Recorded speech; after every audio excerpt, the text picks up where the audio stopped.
Hey guys, how's it going? So, in upgrading my lumber and sheet goods storage, I figured it was time to also upgrade my offcut storage, since at the moment I am using a multitude of Rubbermaid containers. I measured the area I wanted to use, and with my new shop computer I drew a SketchUp model of what I wanted. I figured it made sense to use scraps to make something to store scraps. So with that in mind, I know going into this that my material is most likely going to be a bit worse for wear in terms of warpage or defects, and things most likely won't be perfectly square. At the end of the day, I'm not worried about it. I think the only new material I used for this was the casters and the two 2x4s on the bottom to hold everything together. Moving on to construction, I head over to the miter saw and set up a stop to cut the tops, bottoms, and sides of the dividers to length.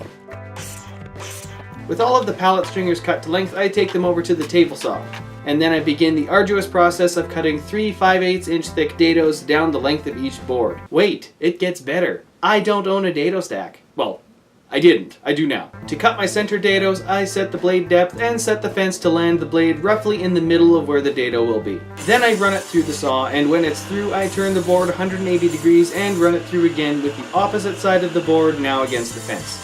This cancels out any centering error and keeps the dado running through the center of the board.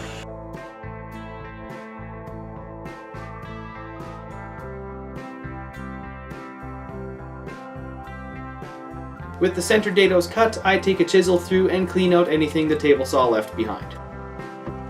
Then I head back to the table saw again to do the same thing all over again, except I'm doing the 2 side dados. Since this time they aren't running through the center, I can only get 1 pass through the saw per dado. Fortunately, I am doing dados on both sides of the board, so I can flip it end for end and double up on my cuts on the same fence position.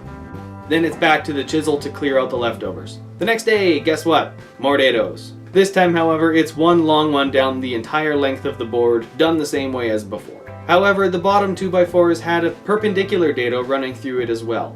To do this, I utilized a tip I picked up from Nick Ferry in his potting bench video. You can check out that video in the description below. Apparently you can set this stop on your miter saw and it will keep from cutting all of the way through your piece. So after a couple test cuts, I set up the first of the full 2x4s and cut in the cross dados. So now for the most part, the pieces for the skeleton of my offcut storage is prepared, but before I can assemble the dividers, I need to cut some plywood to size. So I use this clearly prime piece of furniture grade plywood and cut it down to size. I know, how can I use such a specimen for shop furniture? To assemble the dividers, I'm using 3.5 inch long deck screws. So to make sure I'm getting the screws actually through the sides and into the tops and bottoms, I'm pre-drilling into the sides with a 3/8 bit before sinking in the screws. And then before I close in the 4th side, I slide in the plywood panel and then secure the 4th side. This was repeated 4 more times.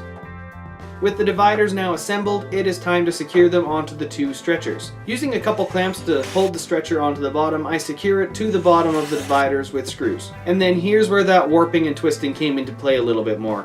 In securing the rest of the dividers, I had to loosen some of the previous dividers just to give me enough flex to bend the stretchers in a way that I could secure them all properly. At the end of the day, it all ended up being fairly straight.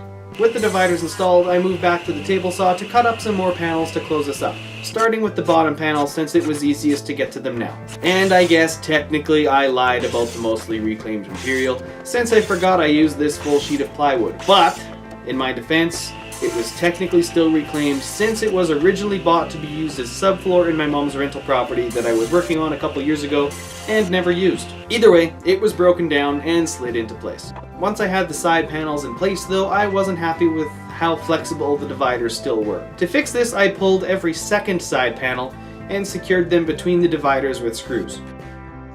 And then to secure the panels I removed, I slid them back into place and screwed in through the dado at an angle to secure them into place. And then before I dropped this onto the floor, I installed the casters. Last up is to load it up.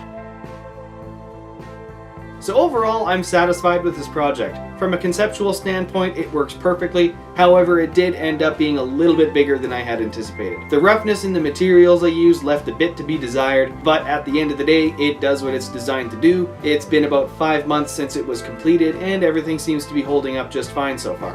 And with that, I'm gonna call it a video. So thank you guys for watching, and if you like what I'm doing here, give this video a thumbs up and subscribe for more. If you want to see more current projects, you can follow me on Instagram at Schreiner. I hope to see you in the next video, and have a good one.